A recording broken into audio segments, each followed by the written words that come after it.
Plus വണ്ണിന്റെ zoology പരീക്ഷയ്ക്ക് അത്യാവശ്യം നല്ലൊരു മാർക്ക് സ്കോർ ചെയ്യുക എന്നുള്ളതാണോ നിങ്ങളുടെ ആഗ്രഹം?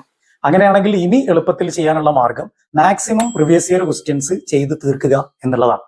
അപ്പൊ നമുക്ക് ഏതാണ്ട് എക്സാമിന് ക്വസ്റ്റ്യൻസ് എങ്ങനെയാണ് വരുന്നത്, ഏതൊക്കെ മേഖലയിൽ നിന്നാണ് വരുന്നത് എന്നുള്ളതിനെ പറ്റിയൊക്കെ ഒരു ധാരണ കിട്ടും.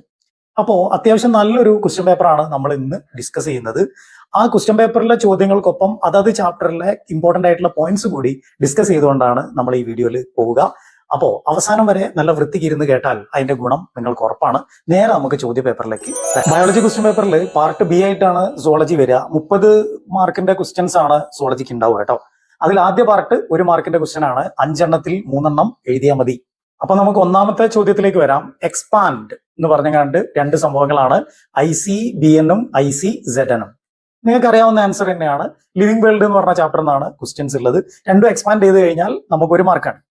അതിൽ ICZN എന്ന് പറഞ്ഞാൽ ഇന്റർനാഷണൽ കോഡ് ഓഫ് സുവോളജിക്കൽ നോമൻക്ലേച്ചറും അതേപോലെ തന്നെ ICBN എന്ന് പറഞ്ഞാൽ ഇന്റർനാഷണൽ കോഡ് ഫോർ ബൊട്ടാണിക്കൽ നോമൻക്ലേച്ചറുമാണ്. ഇവരാണ് പേരിടുന്നത്, ബൈനോമിയൽ നോമൻക്ലേച്ചർ ഫൈനലൈസ് ചെയ്യുന്ന അതോറിറ്റി. അപ്പോൾ ഓർക്കുക, ലിവിംഗ് വേൾഡ് എന്നാണ് ഈ ചോദ്യം വന്നത്. ലിവിംഗ് വേൾഡ് നിന്ന് കൂടുതലായിട്ട് ചോദിക്കാൻ സാധ്യതയുള്ള ഭാഗം കാൾ ലിനേഴ്സും അതേപോലെ തന്നെ അദ്ദേഹത്തിന്റെ ബൈനോമിയൽ നോമൻക്ലേച്ചറിന്റെ റൂൾസും ആണ്. അത് പഠിക്കാതെ പോയേക്കരുത്. ഇനി രണ്ടാമത്തെ question, give suitable terms for the given. Suitable terms പറയാനാണ് പറയുന്നത്. അതിൽ ഒന്നാമത്തത് റെസ്പിറേഷൻ ത്രൂ സ്കിൻ ആണ്. ക്യൂട്ടിക്കിളിലൂടെ റെസ്പയർ ചെയ്യുന്നതിന് എന്താണ് പറയുക എന്നുള്ളത് നമുക്ക് വളരെ എളുപ്പമാണ്. റെസ്പിറേഷൻ ത്രൂ ലങ്സ് ആണ് രണ്ടാമത്തത്. അപ്പോ റെസ്പിറേഷൻ ത്രൂ സ്കിൻ ആണ് ഒന്നാമത്തത്. അത് ക്യൂട്ടേനിയസ് റെസ്പിറേഷൻ ആണ്. ക്യൂട്ടേനിയസ് റെസ്പിറേഷൻ എന്ന് ഓർത്താൽ മതി, സംഭവം സെറ്റ്. ഇനി രണ്ടാമത്തത് റെസ്പിറേഷൻ ത്രൂ ലങ്സ് ആണ്. ലങ്സുമായിട്ട് ബന്ധപ്പെട്ട എല്ലാത്തിനും നമ്മൾ പൾമണറി എന്നാണ് വിളിക്കുക. അപ്പൊ ഓട്ടോമാറ്റിക്കലി അതിന്റെ പേര് പൾമണറി റെസ്പിറേഷൻ എന്നാണ്. ഇത് ആനിമൽ കിങ്ഡം ആയിട്ട് കണക്ട് ചെയ്തിട്ടും റെസ്പിറേഷനായിട്ട് കണക്ട് ചെയ്തിട്ടും ഒക്കെ നമുക്ക് കിട്ടാവുന്ന ചോദ്യമാണ്. ആനിമൽ കിങ്ഡം ഏറ്റവും കൂടുതൽ വെയിറ്റേജ് ഉള്ള ചാപ്റ്റർ ആണ്. അത് പഠിക്കാതെ പോകരുത്. ഇഷ്ടംപോലെ ക്വസ്റ്റ്യൻസ് ഇതിന്റെ പിന്നാലെ വരുന്നുണ്ട് കേട്ടോ. ഇനി മൂന്നാമത്തെ ചോദ്യത്തിലേക്ക് വരാം. Inulin is A polymer of dash എന്നാണ്. ഫ്രക്ടോസ് ആണ് ഉത്തരം. പോളിസാക്രൈഡ്സ് എന്ന് പറയുന്ന ബയോമോളിക്യൂളിന്റെ പാർട്ട് എന്നാണ് ചോദ്യം വരിക. പോളിസാക്രൈഡ്സിൽ നിന്നും ഒരു ചോദ്യം എപ്പോഴും നമുക്ക് ബയോമോളിക്യൂളിൽ പ്രതീക്ഷിക്കാം. അതിൽ ഇനുലിന് എന്തിന്റെ പോളിമറാണ്? ഫ്രക്ടോസിന്റെ പോളിമറാണ്. ഇതേപോലെ സ്റ്റാർച്ച്, സെല്ലുലോസ്, ഗ്ലൈക്കോജന്, കൈറ്റിൻ, ഇത്രയും സാധനങ്ങൾ പഠിച്ചിട്ട് പോണേ, ശ്രദ്ധിക്കണം. ഇതെല്ലാം നമ്മൾ പോളിസാക്രൈഡ്സിന്റെ വീഡിയോ ഇതേ ചാനലിൽ തന്നെ ചെയ്തിട്ടുണ്ട്. 2 ആൾക്കാർക്ക് കാണാം കേട്ടോ. ഇനി നാലാമത്തെ ചോദ്യം, observe the given figures A and B, identify and name dum എന്നാണ്. എ എന്ന് പറയുന്നത് നമുക്കറിയാം ലോക്കോമോഷൻ ആൻഡ് മൂവ്മെന്റ് എന്നാണ് ചോദ്യം. എ തിൻ ഫിലമെന്റ് ആണ്, അല്ലെങ്കിൽ ആക്ടിൻ ഫിലമെന്റ് ആണ്. ആക്ടിൻ ഫിലമെന്റ്, തിൻ ഫിലമെന്റ് എന്ന് എഴുതിയാൽ നമുക്ക് മാർക്ക് കിട്ടും. ബി മയോസിൻ ആണ്. മീറോ മയോസിൻ എന്നോ തിക് ഫിലമെന്റ് എന്നോ മയോസിൻ പ്രോട്ടീൻ എന്നോ ഒക്കെ എഴുതിയാൽ നമുക്ക് അതിന്റെ മാർക്ക് കിട്ടും. ഇനി നമുക്ക് 5ാമത്തെ ചോദ്യത്തിലേക്ക് വരാം. ന്യൂറൽ കൺട്രോൾ ആൻഡ് കോർഡിനേഷൻ എന്ന് പറഞ്ഞ ചാപ്റ്റർ എന്നാണ് ആ ഒരു പാർട്ട് വരുന്നത്. അതൊരു ആവർത്തിക്കുന്ന ചോദ്യമാണ്. നീറ്റ് അടക്കം വരുന്ന ക്വസ്റ്റ്യൻ ആണ് കേട്ടോ. Cerebral hemispheres are connected by a tract of nerve fibres called എന്നാണ്. ഉത്തരം മറന്നു പോയത് കോർപ്പസ് കലോസം. ആവർത്തിക്കുന്നുണ്ട്, കോർപ്പസ് കലോസം എന്നാണ് ആ ഒരു തിക്ക് നെർവ് ബാൻഡ്. സെറിബ്രൽ ഹെമിസ്ഫിയേഴ്സിനെ 2 സൈഡിലേക്കും കണക്ട് ചെയ്യുന്ന ആ സംഭവത്തിന്റെ പേരാണ് എന്ത്? കോർപ്പസ് കലോസം. അതാണ് റൈറ്റ് ബ്രെയിനെയും ലെഫ്റ്റ് ബ്രെയിനെയും കോർഡിനേറ്റ് ചെയ്ത് കൊണ്ടുപോകുന്നത് എന്നുള്ള കാര്യം കൂടി പുറത്തു വെക്കണേ. നമുക്ക് 2 മാർക്കിന്റെ ചോദ്യങ്ങൾ നോക്കാം. 1 മാർക്കിന്റെ ചോദ്യങ്ങൾ നിങ്ങൾക്കറിയാം വളരെ ഈസി ആയിട്ട് കിട്ടുന്നതായിരുന്നു. 1 വേർഡിലോ 2 വേർഡിലോ തീരുന്ന ചോദ്യങ്ങളായിരുന്നു. 2 മാർക്കിന്റെ ചോദ്യങ്ങൾ വരുമ്പോഴും എളുപ്പമുള്ള ചോദ്യങ്ങൾ തന്നെയാണ്. ഒന്നാമത്തെ ചോദ്യം, write 2 external features that help to identify male and female frogs ആണ്. ഇതും കമ്പാരബിളി സിമ്പിൾ ക്വസ്റ്റ്യൻ ആണ്. Frog structural organisation in animals പറഞ്ഞ ചാപ്റ്റർ എന്നാണ് വരുന്നത്. അതിലെല്ലാ പാർട്ടും നിങ്ങൾ ശ്രദ്ധിച്ച് പഠിക്കണം. എസ്പെഷ്യലി ഇത് ആവർത്തിച്ച് ചോദിക്കുന്നുണ്ട്. മെയിലും ഫീമെയിലും തമ്മിലുള്ള വ്യത്യാസങ്ങൾ, എക്സ്റ്റേണൽ ഡിഫറൻസ് എന്തൊക്കെയാണെന്നാണ്. അത് നിങ്ങൾക്കറിയാം. വോക്കൽ സാക്ക് എന്ന് പറഞ്ഞ സംഭവം മെയിലിൽ മാത്രമേ ഉള്ളൂ, ഫീമെയിലിൽ ഇല്ല. ആ സൗണ്ട് ഉണ്ടാക്കുന്ന സാക്കില്ലേ, ആ മഴക്കാലത്തൊക്കെ സൗണ്ട് ഉണ്ടാക്കുന്ന സാക്ക് മെയിലിന് മാത്രമേ ഉള്ളൂ, ഫീമെയിലില്ല. അപ്പൊ ഒരു സ്ഥലത്ത് പ്രസന്റ് ആണ്, മറ്റിടത്ത് എന്താണ്? ആബ്സെന്റ് ആണ്. 2 കോളാക്കുക, എന്നിട്ട് എഴുതലാണ് മാർക്ക് കിട്ടാൻ ഏറ്റവും എളുപ്പമുള്ള വഴി. രണ്ടാമത്തെ കാര്യം, മെയിൽ ഫ്രോഗിന്റെ 4 ലിംബിന്റെ ഫസ്റ്റ് ഫിംഗറിൽ നിങ്ങൾക്കൊരു കോപ്പുലേറ്ററി പാഡ് കാണാം. ഈ കോപ്പുലേറ്ററി പാഡ് ഫീമെയിലിൽ ഇല്ല. ഈ 2 വ്യത്യാസങ്ങൾ പെട്ടെന്ന് എഴുതി മാർക്ക് എടുക്കാൻ പറ്റുന്നതാണ്. അപ്പോൾ ഓർക്കുക, കോപ്പുലേറ്ററി പാഡ് എന്ന് പറഞ്ഞ സ്ട്രക്ചർ മെയിലിൽ മാത്രമേ ഉള്ളൂ. അതേപോലെ വോക്കൽ സാക്ക് എന്ന് പറഞ്ഞ സംഭവം മെയിലിൽ മാത്രമേ ഉള്ളൂ. ഇത് 2 ആബ്സെന്റ് ആണ് ഫീമെയിൽ ഫ്രോഗിൽ. എത്ര എളുപ്പത്തിൽ നമുക്ക് ഇതിന്റെ മാർക്കൊക്കെ കിട്ടും. ഇനി 7ാമത്തെ ക്വസ്റ്റ്യൻ ആണ്. ഇതിൽ 2 പാർട്ട് ഉണ്ട് കേട്ടോ, എയും ബിയും ഉണ്ട്. ബോഡി ഫ്ലൂയിഡ്സ് എന്നാണ് ക്വസ്റ്റ്യൻ വരുന്നത്. ബോഡി ഫ്ലൂയിഡ്സ് ഈ ഭാഗത്ത് നിന്ന് ക്വസ്റ്റ്യൻ റിപ്പീറ്റ് ചെയ്യുന്നുണ്ട്, ശ്രദ്ധിക്കണം. Write the correct path of cardiac impulse. അതിന് ഹിൻസും കൊടുത്തിട്ടുണ്ട് കേട്ടോ, ഹിൻറ്റും ഉണ്ട്. അപ്പൊ പിന്നെ കാര്യങ്ങൾ കുറച്ചുകൂടി എളുപ്പമാണ്. AV node, Purkinje fibres, SA node, bundle of His. അതിന്റെ ബി പാർട്ടിലുള്ളത് why S A node is called pacemaker എന്നാണ്. സംഭവം എത്ര ഈസിയാ നോക്ക്. ഇതിനേക്കാൾ ബുദ്ധിമുട്ടുള്ള രീതിയിലൊക്കെ പണ്ട് ക്വസ്റ്റ്യൻസ് ചോദിച്ചിട്ടുണ്ട്. ഇങ്ങനെയുള്ളത് കിട്ടിക്കഴിഞ്ഞാൽ ഭാഗ്യം, നമ്മൾ രക്ഷപ്പെട്ടു. അപ്പൊ നോക്കണേ, എസ് എ നോഡിൽ നിന്നും ഇലക്ട്രിക് കറണ്ട് ഉണ്ടാക്കുന്നു, അത് എ വി നോഡിലേക്ക് പാസ് ചെയ്യുന്നു. എ വി നോഡ് അത് ബണ്ടിൽ ഓഫ് ഹിസിലേക്ക് കൊടുക്കുന്നു, അവിടെ നിന്ന് അത് പർക്കിൻജെ ഫൈബേഴ്സിലേക്ക് പോകുന്നു. ഇതല്ലേ റൂട്ട്? അതായത് ഇലക്ട്രിക് കറണ്ട് ഹാർട്ടിന്റെ ഫംഗ്ഷനിങ് തുടങ്ങുന്ന ആൾ എസ് എ നോഡാണ്. എസ് എ നോഡിൽ നിന്ന് ആ കറണ്ട് എ വി നോഡിലെത്തും. എ വി നോഡിൽ നിന്നും ആ ഇലക്ട്രിക് പൊട്ടൻഷ്യൽ ബണ്ടിൽ ഓഫ് ഹിസിലേക്കും പിന്നീട് പർക്കിൻജെ ഫൈബേഴ്സിലേക്കും പോവുകയാണ് ചെയ്യുക. അപ്പൊ അതാണ് കറക്റ്റ് റൂട്ട്, തെറ്റിച്ചേക്കരുത്, ഇത് മസ്റ്റ് ആണ്. ഇനി ഇതിന്റെ ബി പാർട്ട്, എന്തുകൊണ്ടാണ് അതിനെ പേസ് മേക്കർ എന്ന് വിളിക്കുന്നത്? നമ്മളിപ്പോ തന്നെ പറഞ്ഞല്ലോ, എസ് എ നോഡ് ആണ് ഈ കറണ്ട് ഉണ്ടാക്കുന്നതും അതുപോലെ തന്നെ അത് ഹാർട്ടിന്റെ റിതമിക് ആയിട്ടുള്ള ആക്ടിവിറ്റി മെയിൻറ്റെയിൻ ചെയ്യുന്നതും ഒക്കെ ആരാണ്? എസ് എ നോഡാണ്. അപ്പൊ ഹാർട്ട് എത്ര തവണ ബീറ്റ് ചെയ്യണം എന്ന് തീരുമാനിക്കുന്നത് പേസ് ബൗളർ എന്ന് പറഞ്ഞാൽ സ്പീഡ് ബൗളേഴ്സ് അല്ലേ, സ്പീഡിനല്ലേ നമ്മൾ പേസ് എന്ന് പറയാം. അപ്പൊ ഹാർട്ടിന്റെ റിതമിക് ആക്ടിവിറ്റി ഏത് സ്പീഡിൽ നടക്കണം എന്ന് തീരുമാനിക്കുന്നത് ഇലക്ട്രിക് കറണ്ട് പ്രൊഡ്യൂസ് ചെയ്ത് അത് എല്ലായിടത്തേക്കും എത്തിച്ച് ആരാണ്? എസ് എ നോഡാണ്. അതുകൊണ്ട് തന്നെ എസ് എ നോഡല്ലേ നമ്മുടെ ഹാർട്ടിന്റെ പേസ് മേക്കർ. എട്ടാമത്തെ ചോദ്യത്തിലേക്ക് വരാം. പല തവണ ആവർത്തിക്കുന്നതാണ് ആനിമൽ കിങ്ഡത്തിലെ കോർഡേറ്റയുടെയും നോൺ കോർഡേറ്റയുടെയും ഡിഫറൻസ് പറയുന്ന ഒരു ടേബിള്. അതിന്റെ അടുത്ത് ഉള്ള ഈ ഒരു പിക്ചർ, ഇതൊന്നും പഠിക്കാതെ എന്റെ പിള്ളേർ എക്സാമിനേഷന് പോയേക്കരുത്, നമുക്ക് പണി കിട്ടും. അതുകൊണ്ട് ആനിമൽ കിങ്ഡം പ്രത്യേകം ശ്രദ്ധിക്കേണ്ട ചാപ്റ്ററാണ്. ഓൾറെഡി ഞാൻ പറഞ്ഞു കഴിഞ്ഞു. അതിൽ കോർഡേറ്റയും നോൺ കോർഡേറ്റയും തമ്മിലുള്ള ആ ഒരു വ്യത്യാസം നിങ്ങൾ നിർബന്ധമായിട്ട് പഠിച്ചിട്ട് പോകണം. അതേപോലെ തന്നെ ഈ ഒരു പാർട്ടും നിങ്ങൾ ശ്രദ്ധിച്ചിട്ട് പോകണം. ഇതിൽ പിക്ചർ കൊടുത്തിട്ടുണ്ട്. ആ പിക്ചറിൽ label A B C and D ആണ് കൊടുത്തേക്കുന്നത്. ഏതൊക്കെ പാർട്ടാണ് എന്നുള്ളതാണ്. അതിൽ എ കാണുമ്പോൾ നമുക്കറിയാം എ നെർവ് കോഡാണ്, ബി നോട്ടോ കോഡാണ്, സി ഫാരിഞ്ചൽ ഗിൽ സ്ലിറ്റ്സ് ആണ്, അതേപോലെ ഡി വരുന്നത് പോസ്റ്റേനൽ ടെയിലാണ് അല്ലെങ്കിൽ പോസ്റ്റേനൽ പാർട്ടാണ്. അപ്പൊ ഓർക്കുക, എ നെർവ് കോഡാണ്, അതിന്റെ ഉള്ളിൽ ഹോളോ ആയിട്ടുള്ള സ്പേസ് ഒക്കെ ഉണ്ട്, അതിന്റെ താഴെയാണ് നോട്ടോ കോഡ് ഉണ്ടാവുക. ആ സ്ലിറ്റ്സിനെയാണ്, ഫാരിങ്സിലുള്ള സ്ലിറ്റ്സിനെയാണ് നമ്മൾ എന്ത് വിളിക്കുക? ഫാരിഞ്ചൽ ഗിൽ സ്ലിറ്റ്സ് എന്ന് വിളിക്കുക. എൻഡിലേക്കുള്ളത് ഏനസിന് ശേഷമുള്ള പാർട്ട്, പോസ്റ്റ് ഏനൽ പാർട്ട്, അത് ടെയിൽ ആയിരിക്കുമല്ലോ, അല്ലെങ്കിൽ ടെയിലിന്റെ ഒക്കെ ബിഗിനിങ് പോർഷൻ ആയിരിക്കുമല്ലോ. അങ്ങനെ ഓർത്ത് വെച്ചാൽ മതി, സംഭവം സെറ്റാണ്. ഇനി നമുക്ക് അടുത്ത സെറ്റ് ക്വസ്റ്റ്യൻസിലേക്ക് വരാം. 9ാമത്തെ ക്വസ്റ്റ്യൻ ആണ്. A few structures or organs of animals are listed below. Identify the phylum in which these organs or structures R present. Again question animal kingdom ആണ്. നിങ്ങൾ നോക്കണേ എത്ര ക്വസ്റ്റ്യൻസ് ആണ് ആനിമൽ കിങ്ഡത്തിൽ നിന്ന് വരുന്നത് എന്നുള്ളത്. അപ്പൊ ആനിമൽ കിങ്ഡം മൊത്തം വീഡിയോ നമ്മൾ യൂട്യൂബിൽ ചെയ്തിട്ടുണ്ട്. ഇതേ ചാനലിൽ തന്നെ നിങ്ങൾക്ക് കിട്ടും. അടിപൊളിയായിട്ട് പഠിക്കാൻ പറ്റും, കാണാം. അതിൽ ഒന്നാമത്തതാണ് എ ആണ് റാഡുല. റാഡുല എന്നുള്ളത് മൊളസ്കയിലെ ഫീഡിംഗ് ഓർഗൻ ആണ്. നീറ്റിനും ബോർഡ് എക്സാമിനും ഒക്കെ ആവർത്തിക്കുന്നുണ്ട്. അപ്പോൾ മൊളസ്ക എന്ന് പറഞ്ഞ ഫൈലത്തിലെ ഫീഡിംഗ് ഓർഗൻ ആണ് ഏത്? റാഡുല.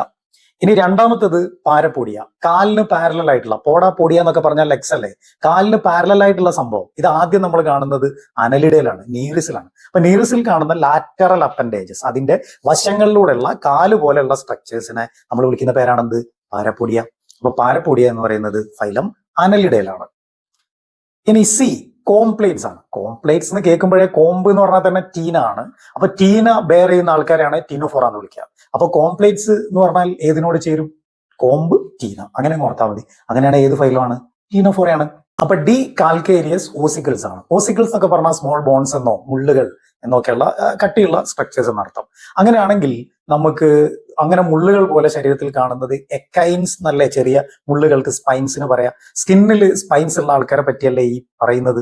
അങ്ങനെയാണ് എക്കൈൻസ് ഉള്ള സ്കിന്നുള്ള ആൾക്കാരുടെ പേരല്ലേ എക്കൈനോഡെർമേറ്റ. എത്ര എളുപ്പത്തിലാണ് ഈ ഒരു സംഭവത്തിന്റെ പേരുകൾ നമുക്ക് കിട്ടുക. ആനിമൽ കിങ്ഡത്തിൽ പേര് വെച്ചുള്ള കണക്ഷൻ ഭയങ്കര ഈസിയാണ്, ശ്രദ്ധിച്ചു പഠിച്ചോളണം.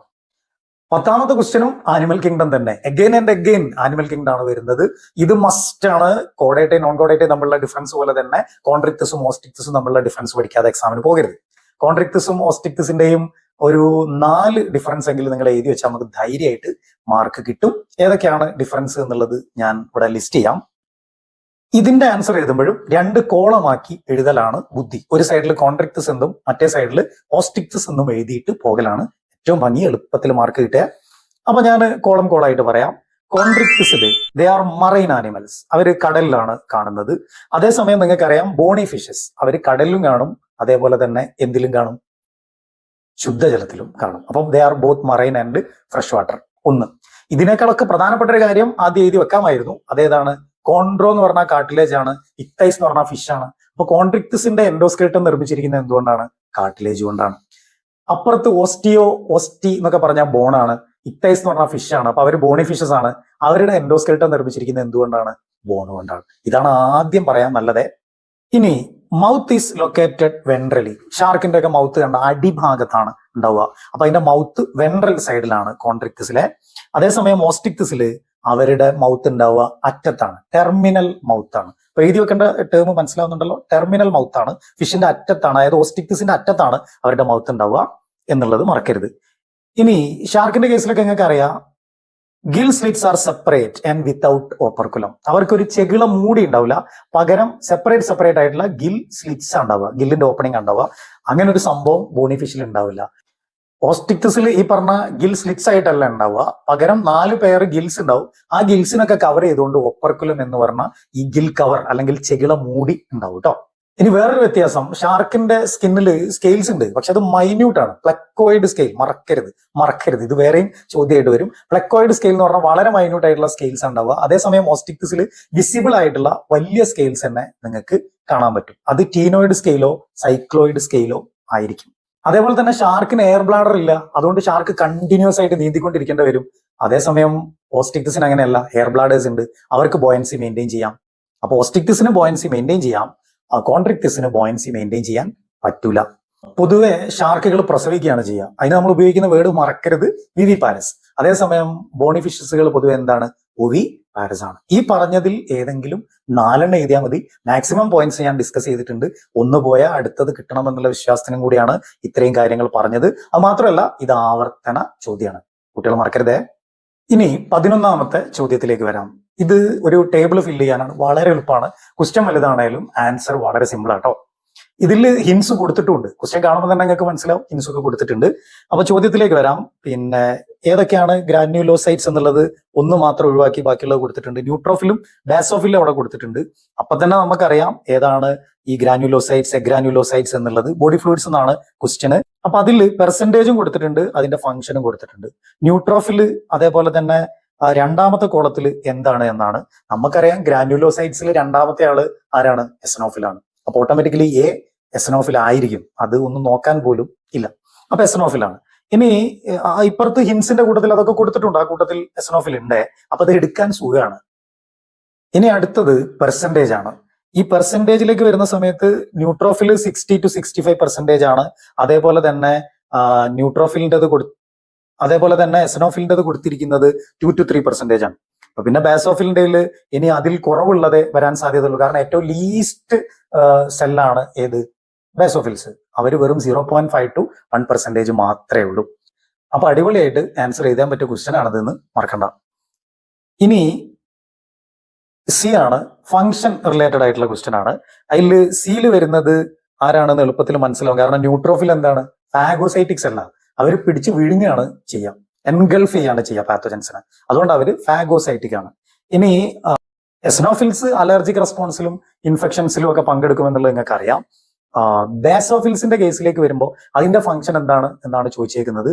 നമുക്കറിയാലോ, ബാസോഫിൽസ് ആണ് ഇൻഫ്ലമേറ്ററി റിയാക്ഷൻസ്, നീർക്കെട്ട്, വീക്കം ഉണ്ടാക്കുന്നത് ആരാണ്, നമ്മുടെ ബാസോഫിൽസ് ആണ്. അപ്പൊ അവിടെ സൈഡിൽ ഹിന്റ് കൊടുത്തിട്ടുണ്ട്, ഇൻഫ്ലമേറ്ററി റെസ്പോൺസ് എന്ന്. ഓക്കെ അല്ലേ, അടിപൊളിയല്ലേ. ഈ 12ാമത്തെ ചോദ്യത്തിലേക്ക് വരാം. അതിൽ പാർട്ട് എയില് in human some ribs are bicephalic, why എന്നാണ് question. B write the different components of rib cage എന്നും കൊടുത്തിട്ടുണ്ട്. അപ്പൊ റിബ് കേജ് എന്ന് പറഞ്ഞാൽ നെഞ്ചിന്റെ കൂടാണ്. അതേപോലെ തന്നെ ബൈസിഫാലിക് എന്ന് പറഞ്ഞാൽ എന്താണ്, ഇത് രണ്ടുമാണ്. ആൻസറിലേക്ക് പോയാലോ, ഈ ബൈസിഫാലിക് എന്ന് പറഞ്ഞാൽ ഓർക്കുക, അതിന് 2 ഹെഡ് ഉണ്ട്. സിഫാൽ, സിഫലോ എന്നൊക്കെ പറഞ്ഞാൽ ഹെഡ് ആണല്ലോ.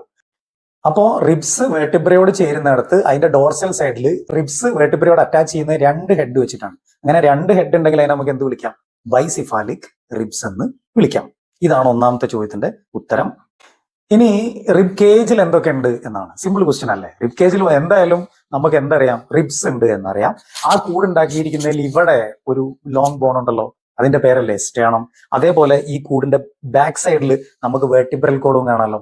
അപ്പൊ ഈ വേർട്ടിബ്രൽ കോഡും റിബ്സും സ്റ്റേണവും ചേർന്നാണ് നമ്മുടെ നെഞ്ചും കൂട് എന്ന് വിളിക്കുന്ന റിബ് കേജ് ഉണ്ടാക്കിയിട്ടുള്ളത്.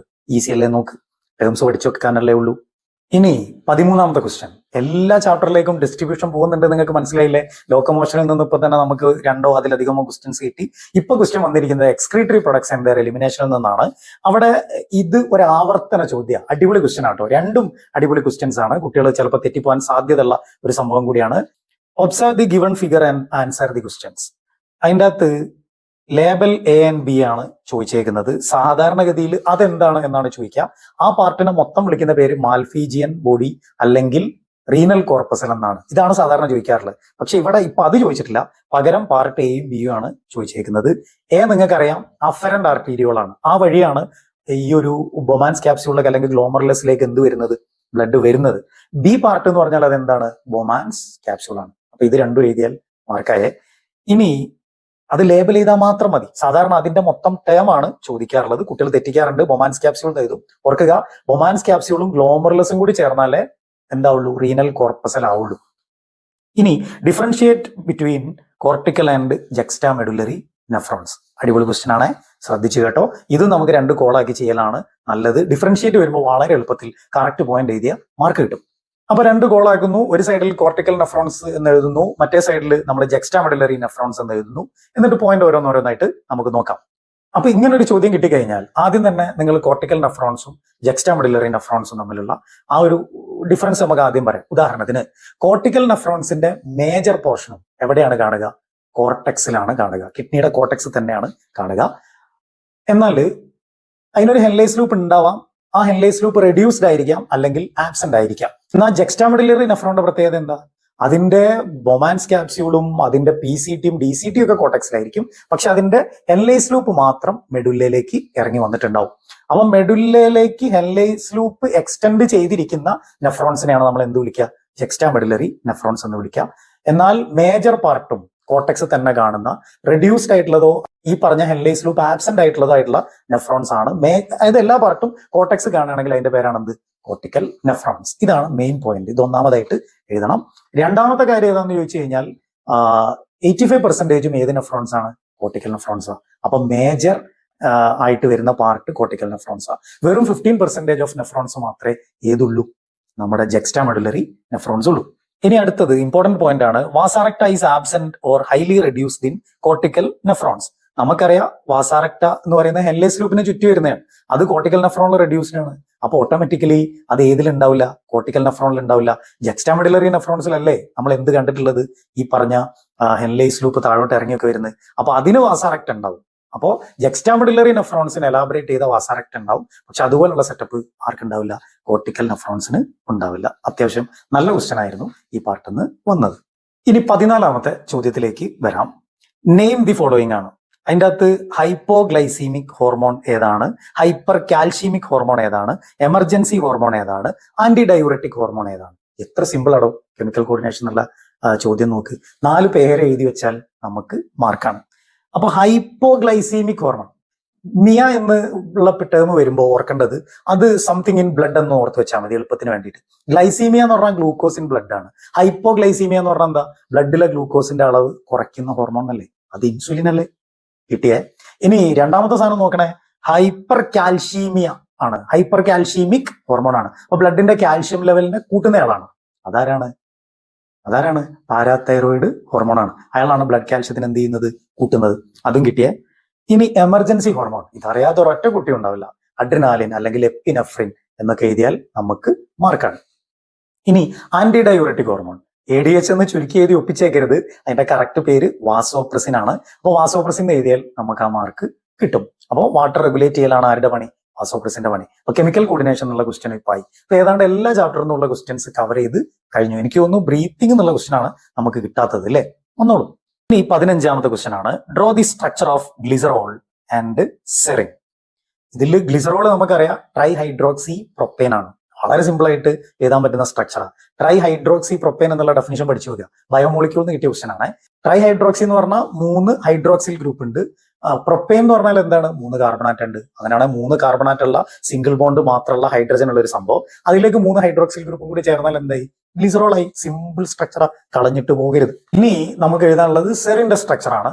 ഈ 3 അമിനോ ആസിഡുകളുടെ structure, glycerol, fatty acid structure വരാൻ ഏറ്റവും സാധ്യത ഉണ്ട്. പഠിച്ചിട്ടേ പോകാവൂ. ഇതാണ് സ്ട്രക്ചറിൽ വരാൻ സാധ്യത. ഇതാണ് ഏറ്റവും എളുപ്പമുള്ള സംഭവം കേട്ടോ. അപ്പൊ അതുകൊണ്ട് അത് നോക്കിയിട്ട് പോകണം. സെറിൻ എന്ന് പറഞ്ഞാൽ അമിനോ ആസിഡിന്റെ ജനറൽ ഫോർമുല അറിയാലോ. സെൻട്രലി ഒരു ആൽഫ കാർബൺ ഉണ്ടാവും. ആ കാർബണിന്റെ ഒരു സൈഡിലേക്ക് NH2 ഉണ്ടാവും, ഒരു സൈഡിലേക്ക് COH ഉണ്ടാവും, ഒരു സൈഡിലേക്ക് H ഉണ്ടാവും. അതിൽ H ആണ് വരുന്നതെങ്കിൽ അത് ഗ്ലൈസിൻ ആണ്.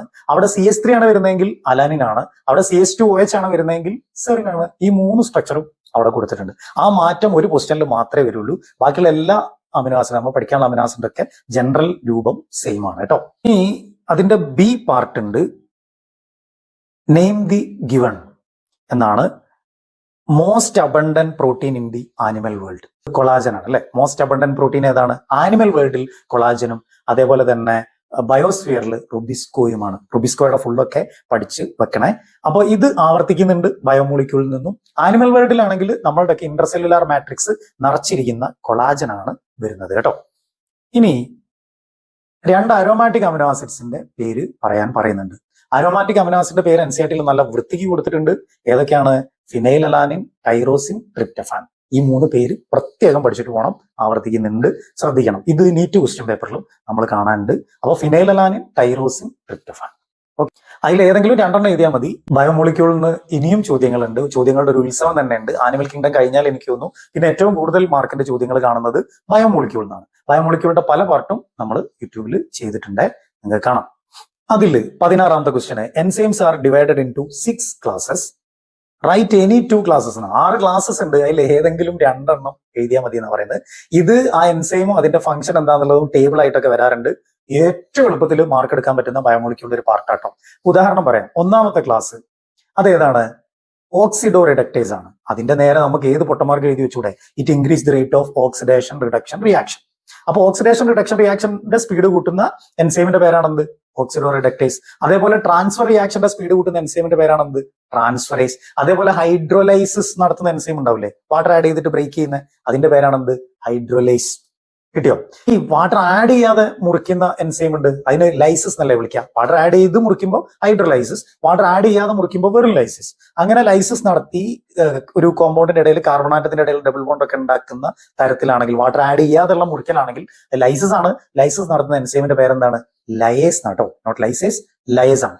ഇനി പലതരം ഐസോമേഴ്സ് ഉണ്ട് അല്ലെ. ആ ഐസോമേഴ്സിനെ അങ്ങോട്ടും ഇങ്ങോട്ടും ഒക്കെ കൺവേർട്ട് ചെയ്യുന്ന എൻസൈമിന്റെ പേരെന്തായിരിക്കും? ഐസോമറേസ്. ഇത്ര സിമ്പിൾ ആണ്. നോക്കി, ഇന്റർ കൺവേർഷൻ ഓഫ് ഐസോമേഴ്സിനെ സഹായിക്കുന്നതിന്റെ പേരാണെന്ത്? ഐസോമറേസ്. ഇനി അതും കഴിഞ്ഞ് ലാസ്റ്റ് ക്ലാസ്. ഇതുവരെ നമ്മൾ പൊളിച്ചടക്കല്, ട്രാൻസ്ഫർ, ഓക്സിഡേഷൻ റിഡക്ഷൻ ഒക്കെ അല്ലായിരുന്നോ? 2 മോളിക്യൂൾസിനെ കൂട്ടിച്ചേർക്കുന്നതിനെ ലിഗേറ്റ് ചെയ്യാന്നല്ലേ പറയാം. അങ്ങനെ ലിഗേറ്റ് ചെയ്യുന്ന എൻസൈമുകളുടെ പേരാണെന്ത്? ലിഗേസ്. ഇതല്ലേ 6 ക്ലാസ്. ഈ 6 ക്ലാസ്സിൽ ഏതെങ്കിലും 2 എഴുതി വെച്ചാൽ നമുക്ക് ഇവിടെ മാർക്ക് കിട്ടൂലേ? അത്ര സിമ്പിൾ ആണ്. നോക്ക് ബയോമോളിക്യൂളൊക്കെ. അടുത്ത ക്വസ്റ്റ്യൻ നിർബന്ധം കേട്ടോ. കോഫാക്ടർ പഠിക്കാതെ നിങ്ങൾ എക്സാമിനേഷന് പോകരുത്. കോഫാക്ടർ എന്ന് പറഞ്ഞ പാർട്ട് പഠിക്കാതെ ആരെങ്കിലും പഠിക്കാതെ പോകുന്നുണ്ടെങ്കിൽ അവരോട് ഞാൻ റിക്വസ്റ്റ് ചെയ്യുന്നു, നിങ്ങൾ ആ പാർട്ട് മാത്രം ഞാൻ വീഡിയോ ചെയ്തിട്ടുണ്ട്.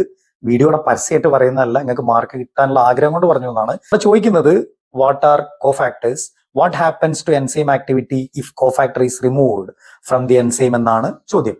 അപ്പോ ഓർക്കാനുള്ളത്, നമ്മൾ പഠിച്ചിട്ടുണ്ട് എല്ലാ എൻസൈംസും എന്താണ്? പ്രോട്ടീൻസ് ആണ്. റൈബോസൈം എന്ന് പറഞ്ഞ ഒരു കാറ്റഗറി, അതായത് RNA എൻസൈം ആയിട്ട് വർക്ക് ചെയ്താൽ അതിന്റെ പേരാണ് റൈബോസൈം. ബാക്കിയുള്ള സകല എൻസൈംസും എന്താണ്? പ്രോട്ടീൻസ് ആണ്. ഈ റൈബോസൈം എന്നുള്ള ടേം മറക്കരുത്, ഈ പോയിന്റ് ആണ്. അപ്പൊ എല്ലാവരും പ്രോട്ടീൻസ് ആണ്. പക്ഷെ പലപ്പോഴും പ്രോട്ടീൻ ഒറ്റയ്ക്ക് എൻസൈം ആയിട്ട് വർക്ക് ചെയ്യാൻ പറ്റൂല. അപ്പൊ അതിനെ സപ്പോർട്ട് ചെയ്യാൻ, കൂടെ നിൽക്കാൻ, സഹകരിക്കാൻ നോൺ പ്രോട്ടീൻ ആയിട്ടുള്ള ഒരു പാർട്ട് ആ പ്രോട്ടീൻ പാർട്ടിന്റെ കൂടെ ചേരും. അതിന്റെ പേരാണെന്ത്? കോഫാക്ടർ. അപ്പൊ പേരെന്നെ പറയുന്നുണ്ട്, പ്രോട്ടീൻ ഒറ്റയ്ക്ക് ഫംഗ്ഷൻ ചെയ്യാൻ പറ്റാതിരിക്കുമ്പോൾ സഹകരിക്കുന്ന, കോപ്പറേറ്റ് ചെയ്യുന്ന നോൺ പ്രോട്ടീൻ ആയിട്ടുള്ള സഹഘടകത്തിന്റെ കൂടെ നിൽക്കുന്ന ആളുടെ പേരാണെന്ത്? കോഫാക്ടർ. അപ്പോൾ നോൺ പ്രോട്ടീൻ സപ്പോർട്ടിംഗ് ഫാക്ടറിന്റെ പേരാണെന്ത്? കോഫാക്ടർ. റെഡിയല്ലേ? അങ്ങനെയാണെങ്കിൽ ഒരു എൻസൈമിന്റെ ആ പ്രോട്ടീൻ പാർട്ടിനൊപ്പം നിൽക്കുന്ന കോഫാക്ടറിനെ നീക്കി കഴിഞ്ഞാൽ പിന്നെ എൻസൈമിന് വർക്ക് ചെയ്യാൻ പറ്റൂലല്ലോ. അപ്പൊ നിങ്ങൾ ഇങ്ങനെ എഴുതിയാൽ മതി answer. The non protein part of an enzyme is called cofactor. മാർക്കായേ.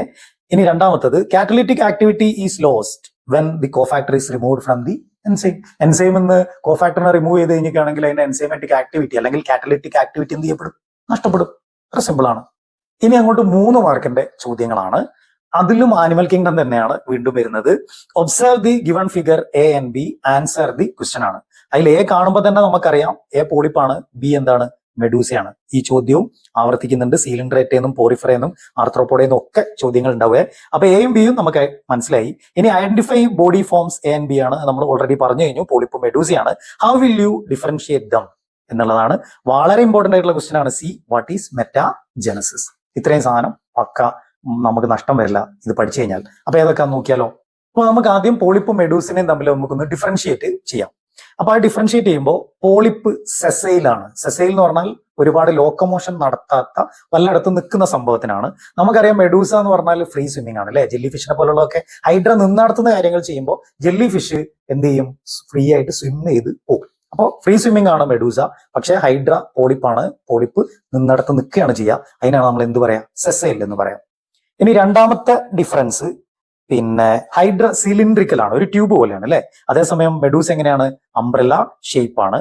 അതേപോലെ പോളിപ്സ് പൊതുവെ റീപ്രൊഡ്യൂസ് ചെയ്യുന്നത് ഏത് മെത്തേഡിലാണ്, എസെക്ഷൽ മെത്തേഡിലാണ്, ബഡ്ഡിംഗ് ഒക്കെ വെച്ചിട്ടാണ്. അതേസമയം പിന്നെ മെഡൂസ റീപ്രൊഡ്യൂസ് ചെയ്യുന്നത് എങ്ങനെയാണ്, സെക്ഷൽ റീപ്രൊഡക്ഷൻ ആണ്. അപ്പോൾ ഇവര് തമ്മിലുള്ള പ്രധാനപ്പെട്ട വ്യത്യാസം നിങ്ങൾ മനസ്സിലാക്കി വെക്കുക. ഇനി എക്സാമ്പിൾസും കൂടി പറഞ്ഞാൽ പക്ക. ഹൈഡ്ര, അഡാംസിയ ഒക്കെ എന്തിന്റെ എക്സാമ്പിൾ ആണ്, പോളിഫോമിന്റെ എക്സാമ്പിൾ ആണ്. ജെല്ലി ഫിഷുകളാണ്, അഥവാ അറീലിയ എന്ന് വിളിക്കുന്ന ജെല്ലി ഫിഷുകളാണ് എന്തിന്റെ എക്സാമ്പിൾ, നമ്മുടെ മെഡൂസയുടെ എക്സാമ്പിൾ. ഓക്കെ അല്ലേ. ഇനി നോക്കണേ, metagenesis, one of the most important question. Metagenesis ആവർത്തിക്കുന്നുണ്ട്, മറക്കരുത്. മെറ്റാജനസിസ് ആൾട്ടർനേഷൻ ഓഫ് ജനറേഷൻ എന്നാണ് വിളിക്കുക. ഇവിടെ എന്താ സംഭവിക്കുന്നതെന്ന് വെച്ചാൽ, ഒബീലിയ എന്ന് വിളിക്കുന്ന ഒരു ജീവിയുണ്ട്. അത് പോളിഫോമിലാണ് കാണുന്നതെന്ന് വിചാരിക്കും. അത് എസെക്ഷലി റീപ്രൊഡ്യൂസ് ചെയ്ത് ബഡ്ഡിങ്ങിലൂടെ ഒരു മെഡൂസ ഉണ്ടാക്കും. റെഡിയല്ലേ. എന്നിട്ട് ആ മെഡൂസ ഫോമിലുള്ള ആള് ജെല്ലി ഫിഷിനെ പോലെയാണ് പിന്നെ ഒബീലിയ ജീവിക്കുക. അത് കഴിഞ്ഞതിന് ശേഷം പിന്നെ ഈ മെഡൂസ സെക്ഷലി റീപ്രൊഡ്യൂസ് ചെയ്തിട്ട് ആരുണ്ടാക്കും, പോളിപ്പിനുണ്ടാക്കും. അപ്പൊ നിങ്ങൾക്ക് ഒരു കാര്യം മനസ്സിലായി, അത് ഒരു തലമുറ ഹൈഡ്രയെ പോലെ പോളിപ്പായിട്ടാണ് ജീവിക്കുക. അതിന്റെ കുഞ്ഞുങ്ങൾ അത് റീപ്രൊഡ്യൂസ് ചെയ്യുന്ന സെക്ഷൽ റീപ്രൊഡക്ഷൻ വഴിയാണ്. അതിന്റെ കുഞ്ഞുങ്ങൾ ജെല്ലി ഫിഷിനെ പോലെയാണ്. പക്ഷെ ആ ജെല്ലി ഫിഷിനെ പോലെയുള്ള സ്റ്റേജ് ഒബീലിയ തന്നെയാണത്. അത് റീപ്രൊഡ്യൂസ് ചെയ്യുന്നത് എങ്ങനെയാണ്, സെക്ഷലിയാണ്, എഗ്ഗും സ്പേമും പ്രൊഡ്യൂസ് ചെയ്തിട്ടാ. പക്ഷെ ആ എഗ്ഗും സ്പേമും ഫ്യൂസ് ചെയ്ത് ഉണ്ടാവുന്ന കുഞ്ഞ് ആരെ പോലെയാ, ഹൈഡ്രയെ പോലെയാ. അപ്പൊ അത് ഒരു തലമുറ പോളിപ്പായും അടുത്ത തലമുറ മെഡൂസയായിട്ടും ജീവിക്കും. അതുകൊണ്ട് അത് ജനറേഷൻ ആൾട്ടർ ചെയ്തുകൊണ്ടിരിക്കും. അങ്ങനെ ജനറേഷൻ ആൾട്ടർ ചെയ്യുന്നതിനാണ് നമ്മൾ മെറ്റാജനസിസ് എന്ന് വിളിക്കുക. നിങ്ങൾ ഇങ്ങനെ പറഞ്ഞാൽ മതി, polyp produce medusa asexually and medusa form polyp sexually. ഇത്ര എഴുതിയാൽ തന്നെ എന്തിന്റെ മാർക്കായി, മെറ്റാജനസിന്റെ മാർക്കായി. ആൾട്ടർനേഷൻ ഓഫ് ജനറേഷൻ എന്നും വിളിക്കുക. ഇനി അടുത്ത ക്വസ്റ്റ്യനിലേക്ക് വരാം. Excretory products and their elimination എന്നാണ് ക്വസ്റ്റ്യൻ. റെനിൻ ആണ് ഒന്ന്, അതായത് റൈറ്റ് ദി ഫംഗ്ഷൻ ഓഫ്, ഒന്ന് റെനിൻ ആണ്, രണ്ട് ഏട്രിയൽ നാട്രി യൂററ്റിക് ഫാക്ടർ ആണ്. ഇനി ആ ചോദ്യത്തിന്റെ രണ്ടാമത്തെ പാർട്ട് ഉണ്ട്, ബി ഉണ്ട്, explain the role of lungs and liver in elimination of excretory waste എന്നാണ്. അപ്പോൾ സിമ്പിൾ ആയിട്ട് ഉത്തരം പറയാൻ പറ്റുന്ന സംഭവങ്ങളാണിത്. നോക്കാം നമുക്ക്. റെനിന് JGA പ്രൊഡ്യൂസ് ചെയ്യുന്ന ഒരു ഹോർമോണാണ്, ഒരു എൻസൈമോ ഹോർമോണോ ഒക്കെ ആയിട്ട് കൺസിഡർ ചെയ്യാൻ പറ്റുന്ന സാധനമാണ് റെനിൻ. ഈ റെനിൻ ചെന്നിട്ട് ലിവറിൽ ചെന്നിട്ട് ആൻജിയോടെൻസിനോജനെ ആൻജിയോടെൻസിൻ 1ഉം ആൻജിയോടെൻസിൻ 2 ആക്കി കൺവേർട്ട് ചെയ്ത് ബ്ലഡ് വെസലിനെ കൺസ്ട്രിക്ട് ചെയ്ത് ബ്ലഡ് പ്രഷർ കൂട്ടി ഗ്ലോമറുലസിലേക്കുള്ള ബ്ലഡിന്റെ ഫ്ലോ കൂട്ടും. എന്നിട്ട് ഗ്ലോമറുലാർ ഫിൽട്രേഷൻ റേറ്റ് കൂട്ടും. ഇതേപോലെ തന്നെ ആൾഡോസ്റ്ററോണിനെ സ്റ്റിമുലേറ്റ് ചെയ്ത് അഡ്രിനൽ ഗ്ലാൻഡിന്റെ കോർട്ടെക്സ് നിന്ന് ആൾഡോസ്റ്ററോണിനെ സ്റ്റിമുലേറ്റ് ചെയ്ത് സോഡിയത്തിന്റെ അബ്സോർപ്ഷൻ കൂട്ടി ബ്ലഡ് പ്രഷർ കൂട്ടി ഗ്ലോമറുലാർ ഫിൽട്രേഷൻ റേറ്റ് കൂട്ടലാണ് ആരുടെ പണി, നമ്മുടെ റെനിന്റെ പണി. ഇനി രണ്ടാമത്തെ ആള് സിമ്പിൾ ആണ്. ANF-ന്റെ ഫംഗ്ഷൻ എന്താ, ബ്ലഡ് വെസലിനെ ഡയലേറ്റ് ചെയ്യും. ഡയലേറ്റ് ചെയ്യാൻ എന്താ, വികസിപ്പിക്കുക. അപ്പോൾ നേരത്തെ ആൻജിയോടെൻസിനോജൻ ബ്ലഡ് വെസലിനെ കൺസ്ട്രിക്ട് ചെയ്തില്ലേ, ചുരുക്കി വെച്ചില്ലേ, അപ്പൊ ബ്ലഡ് പ്രഷർ കൂടിയില്ലേ. പക്ഷെ ഇവിടെ ഇയാൾ എന്താ ചെയ്യുക, ബ്ലഡ് പ്രഷറിന് എന്ത് ചെയ്യും, കുറയ്ക്കും. By vasodilation. ബ്ലഡ് വെസലിന്റെ ഒക്കെ എന്ത് കൂട്ടും, വിടുത്തു കൂട്ടും. അപ്പോ ANF-ന്റെ പണി എന്താ, ബ്ലഡ് പ്രഷർ കുറയ്ക്കുക ബൈ വാസോ ഡയലേഷൻ. ഈ സോഡിയം കളയുന്ന കഥയൊന്നും നിങ്ങൾ പറയേണ്ട കാര്യമില്ല, വാസോ ഡയലേഷൻ എന്ന് പറഞ്ഞാൽ മതി, നമുക്ക് മാർക്ക് കിട്ടുവേ. ഇനി ലങ്ങും ലിവറും എക്സ്ക്രീഷനിൽ എന്തിനൊക്കെയാണ് എലിമിനേറ്റ് ചെയ്യുന്നത് എന്നുള്ളതായിരുന്നു അടുത്ത പാർട്ട് ചോദ്യത്തിലെ. ഓർക്കുന്നുണ്ടല്ലോ. അതിൽ ലങ്സിന്റെ നമുക്കറിയാം, ലങ്സ് കാർബൺ ഡൈ ഓക്സൈഡിനെയും വാട്ടറിനെയും നമ്മുടെ ബോഡിയിൽ നിന്ന് റിമൂവ് ചെയ്യും. ഇത് രണ്ടും എക്സ്ക്രീറ്ററി വേസ്റ്റ് ആണ്. ഇതിനെ രണ്ടിനെയും റിമൂവ് ചെയ്യാൻ ആര് സഹായിക്കും, നമ്മുടെ ലങ് സഹായിക്കും.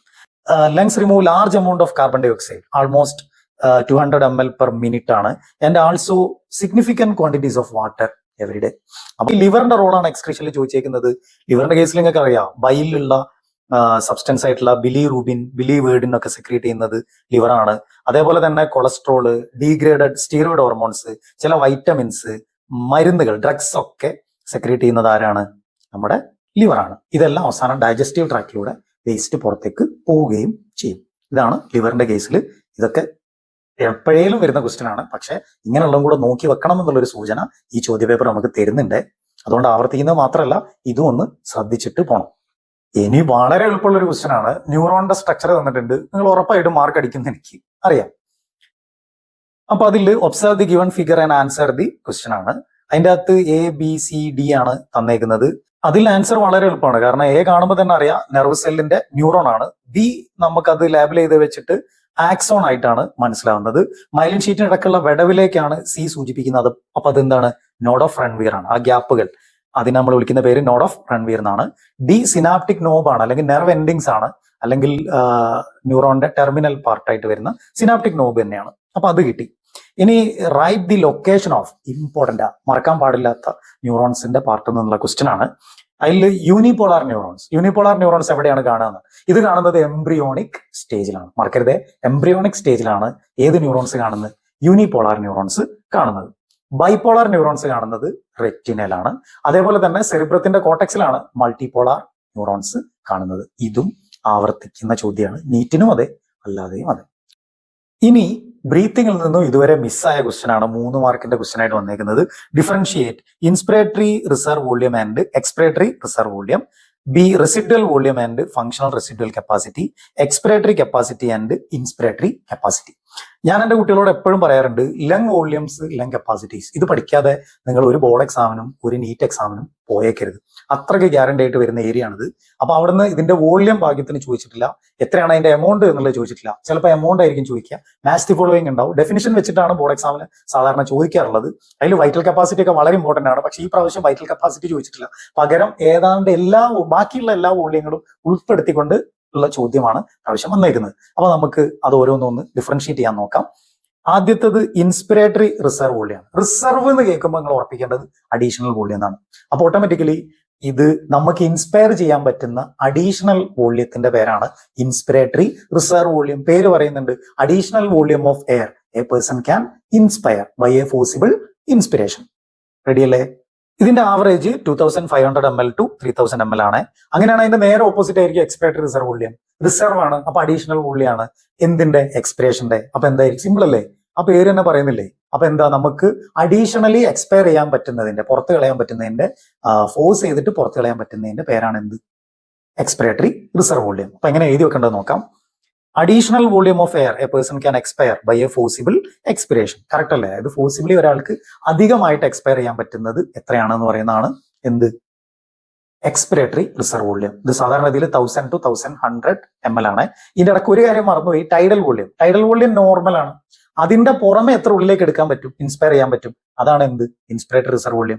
ടൈഡൽ വോള്യം 500 ml നമ്മൾ സാധാരണ എക്സ്പയർ ചെയ്യാറുണ്ട് നോർമലി. അതിന്റെ പുറമെ നമുക്ക് എത്ര എക്സ്പയർ ചെയ്യാൻ പറ്റും, അതാണ് എക്സ്പിറേറ്ററി റിസർവ് വോള്യം. സെറ്റ് അല്ലേ? ഇനി നോക്കണേ, റെസിഡ്വൽ വോള്യം. റെസിഡ്വൽ വോള്യം എന്ന് പറഞ്ഞാൽ റിസൈഡ് ചെയ്യുന്നത്, ബാക്കിയാവുന്നത് എന്നൊക്കെയാണ്. നമ്മൾ മാക്സിമം ഫോഴ്സിൽ കളഞ്ഞാലും എത്ര ഫോഴ്സിൽ നമ്മൾ ബ്രീത്ത് ഔട്ട് ചെയ്താലും നമ്മളെ ലങ്സിൽ കുറച്ച് എയർ ബാക്കിയാവും. അതിന്റെ പേരാണ് എന്ത്?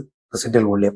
എന്നാൽ നമ്മൾ നോർമൽ ബ്രീത്തിങ്ങിന്റെ സമയത്ത് നമ്മൾ എയർ പുറത്തേക്ക് വിടുന്നുണ്ടല്ലോ, ഉള്ളിലേക്ക് എടുത്തതിന് ശേഷം പുറത്തേക്ക് നോർമലി ബ്രീത്ത് ഔട്ട് ചെയ്യല്ലോ. അങ്ങനെ നോർമലി ബ്രീത്ത് ഔട്ട് ചെയ്ത് കഴിഞ്ഞാൽ ലങ്സിന്റെ ഉള്ളിൽ എയർ ബാക്കി ഉണ്ടാവും. അതാണ് ഏത്? Functional residual capacity. ഓക്കെ അല്ലേ? അപ്പൊ ഞാൻ ഇതിന്റെ രണ്ടിന്റെയും എങ്ങനെ എഴുതണം എന്നുള്ളത് പറയാം. Volume of air remaining in the lungs even after a forcible expiration. Volume in the lungs left after a forcible expiration. നമ്മൾ നന്നായിട്ട് ഫോഴ്സ് ചെയ്ത് കളഞ്ഞാലും ലങ്സിൽ ബാക്കിയാവുന്ന എയറിന്റെ അളവാണ് എന്ത്? Residual volume. അത് സാധാരണ രീതിയിൽ 1100 to 1200 ml ആണ്. ഇനി ഫങ്ഷണൽ റെസിഡ്വൽ കപ്പാസിറ്റി നമ്മൾ പറഞ്ഞു, ഫോഴ്സ് ചെയ്യാതെ നോർമലി ബ്രീത്ത് ഔട്ട് ചെയ്യുമ്പോൾ ഇപ്പോഴൊക്കെ എന്റെയും നിങ്ങളുടെയൊക്കെ ലങ്സിൽ ബാക്കിയുള്ള എയർ ആണ് ഇത് ഫങ്ഷണൽ റെസിഡ്വൽ കപ്പാസിറ്റി. അപ്പൊ നമുക്ക് ഇനി ഡിഫറൻഷിയേറ്റ് ചെയ്യാനുള്ളത് എക്സ്പിറേറ്ററി കപ്പാസിറ്റിയും ഇൻസ്പിറേറ്ററി കപ്പാസിറ്റിയാണ്. ഇവിടെ ഓർക്കുക, എക്സ്പിരേഷന്റെ മൊത്തം കപ്പാസിറ്റിയാണ്. നോർമലി നമുക്ക് 500 ml എക്സ്പയർ ചെയ്യാൻ പറ്റും, ടൈഡൽ വോള്യാണ്. പ്ലസ് നമ്മൾ ഫോഴ്സ് ചെയ്താൽ കളയുന്നത് എക്സ്പിറേറ്ററി റിസർവ് വോള്യല്ലേ? കത്തിയോ?